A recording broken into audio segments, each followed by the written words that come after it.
Good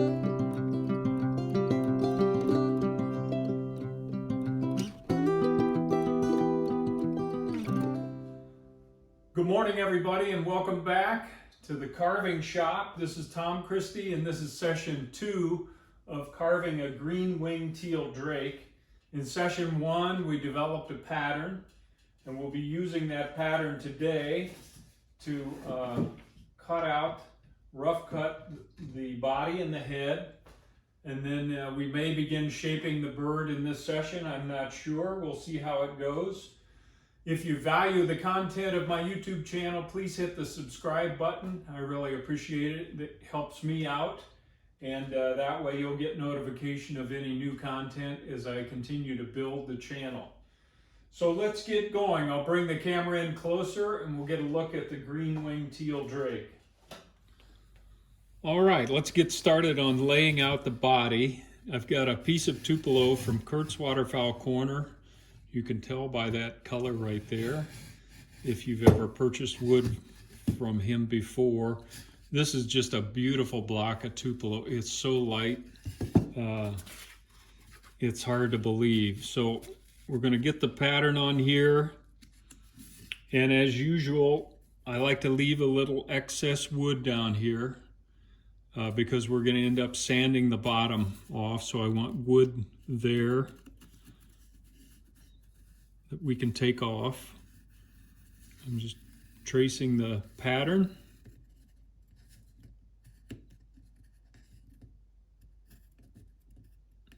Trying to trace the pattern.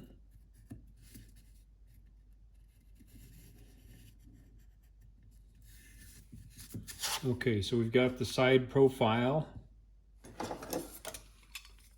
Now I'm going to use the square, carry those lines up to the top.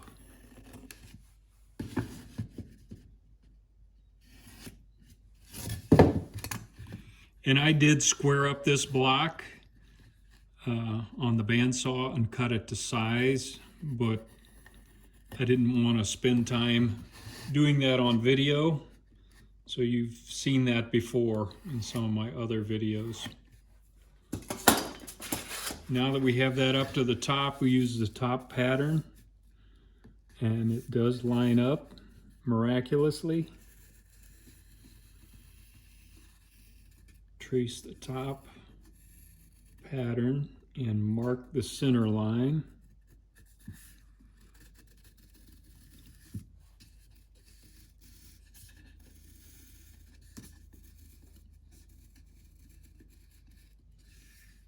Okay.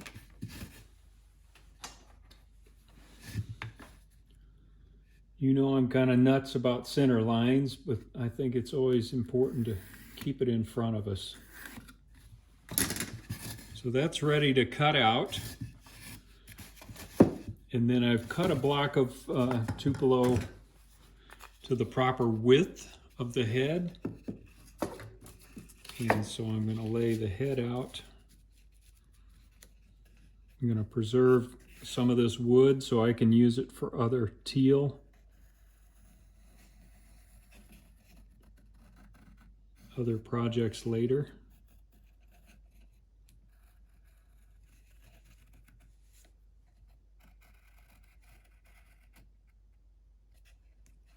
And I do want to mark the eye location.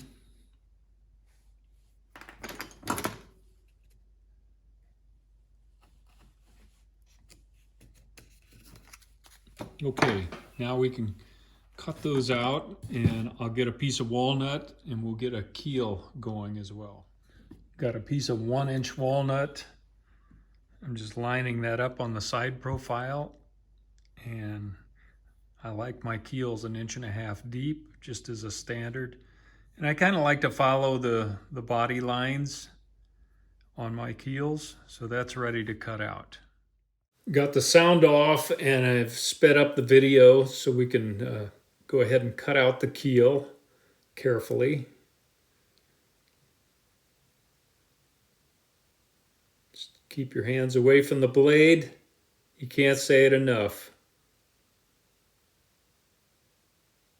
There we go.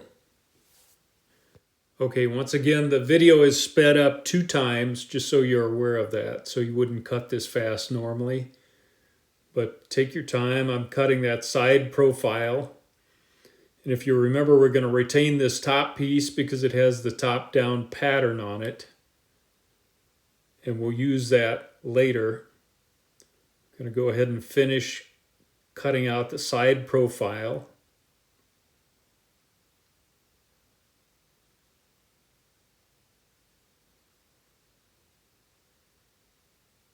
Just take your time. A teal is a nice small bird, so it's easier.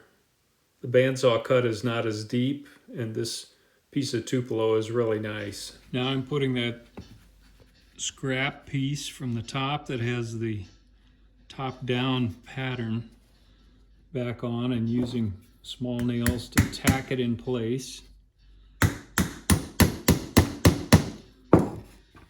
Some of you that have watched my other videos, this is going to be very familiar and some repetition, but that's okay. So I've tacked that in place and made sure that things are lined up correctly. And now we'll cut the top down pattern.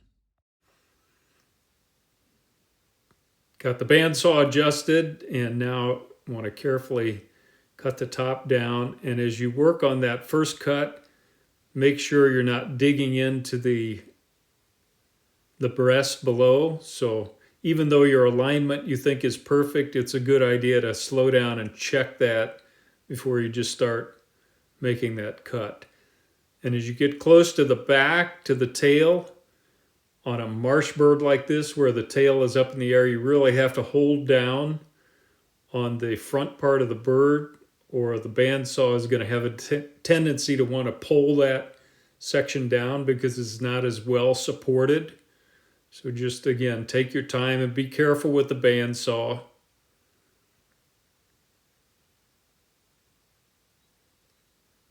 Keeping my hands away from that blade. And you can see it came out really nice in the front. Now we can remove those nails.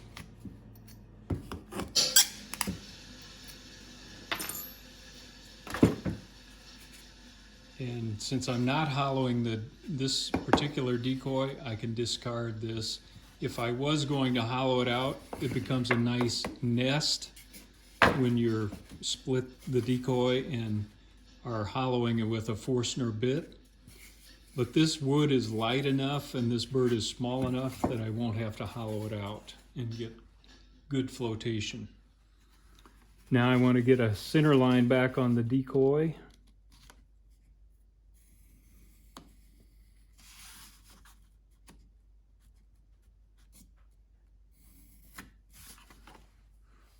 We'll use that as a guideline as we begin shaping.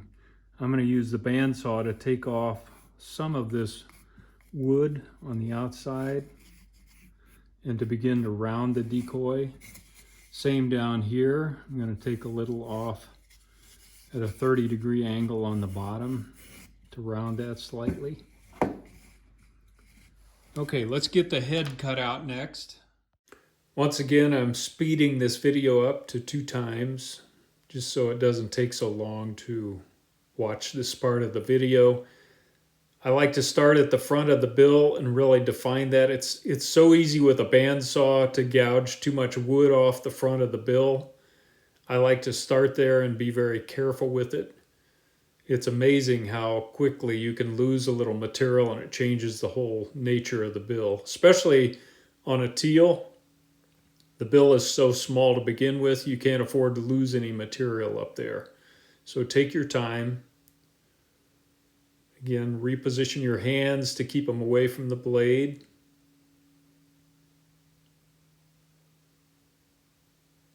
There we go. Now I've got the bandsaw table set at a 30-degree angle, and we're going to use the bandsaw to begin to round some parts of the decoy. This is just rough shaping. So I'm taking a little bit off the lower edge. I'm not going to speed up this video because it's very important on this part of the carving that you go slow, and especially on the larger cut where we're taking wood off the top of the bird. In a minute here, we'll watch that. But you want to support the bird very well and avoid the blade from pulling the bird down. So here's where I'm going to rest the bird. I'm not going to take material off the back because I want to make sure I leave enough material for the primaries back there. Notice I'm keeping one hand on the bird and keeping it flat to the tilted table. And as long as you keep it flat, you're okay. Now on this cut, you can't keep it flat. You're taking a little bit more material off. And if you're more comfortable, just use your carving knives and chisels and grinder to round the bird. I've just done this often and I keep my hands away and I'm confident in these cuts that I'm making. But this cut in particular, you're not as well supported. So just be very careful. And you can see I'm not taking a lot of wood off, but just doing some rough rounding of the bird so I don't have to grind all that material off.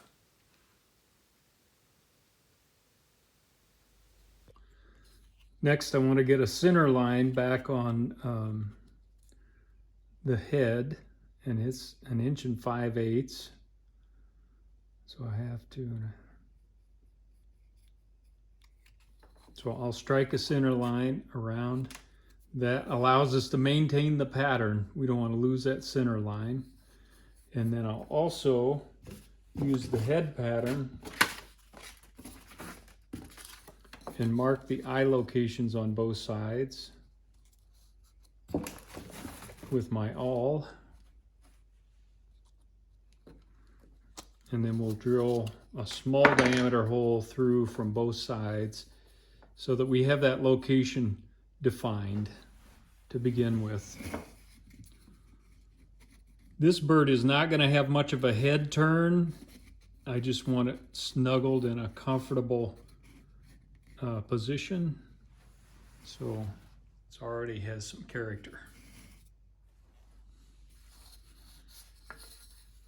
Let's do a quick eye hole from both sides.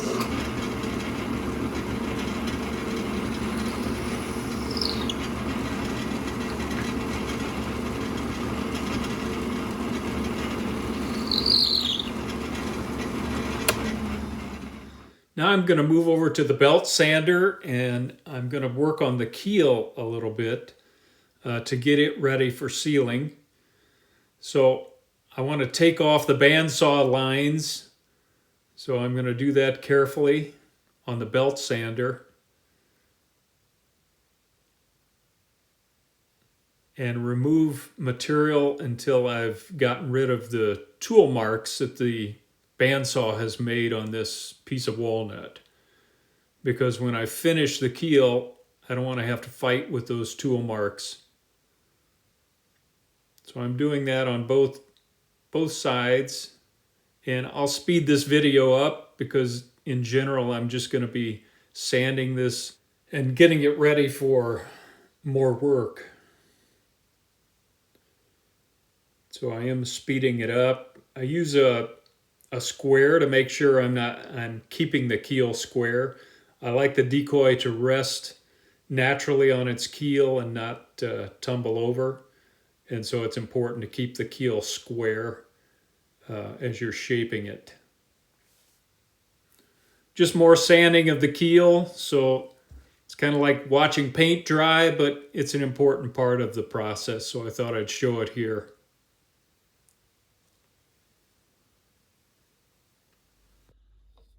Now that I've got the keel smoothed roughly, I'm going to drill 2 holes for the screws to attach it to the decoy body, and then a hole for the anchor line attachment.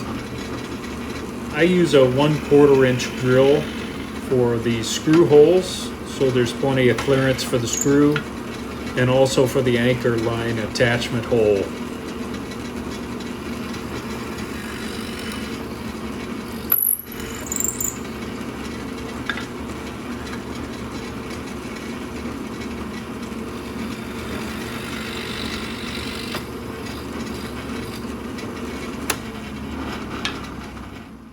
And then I like to round the edges of my keels so they don't do damage to other decoys, and I'm using a router with kind of a corner cove shape to it. And I'll also do the countersinking for the screw head.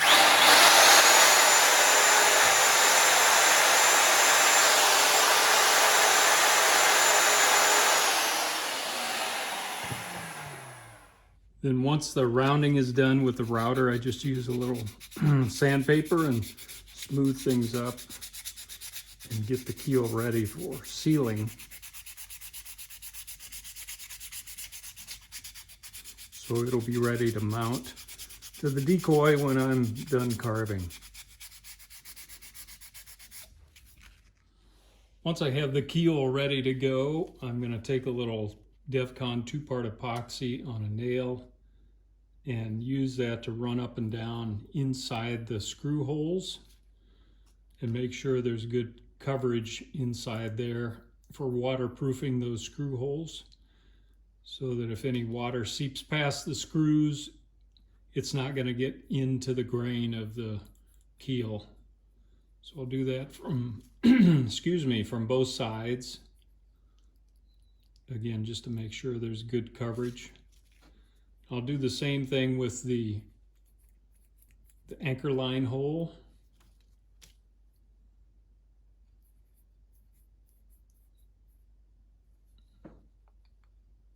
Both sides. And then I'll also use the epoxy to do a little bit of sealing on the end grain of the keel, because it really soaks in the coating when you put it on.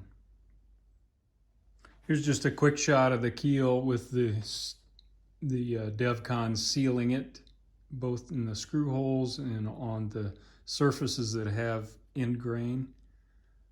And we'll let that dry, and then we can apply the final sealer, several coats to waterproof the rest of the keel.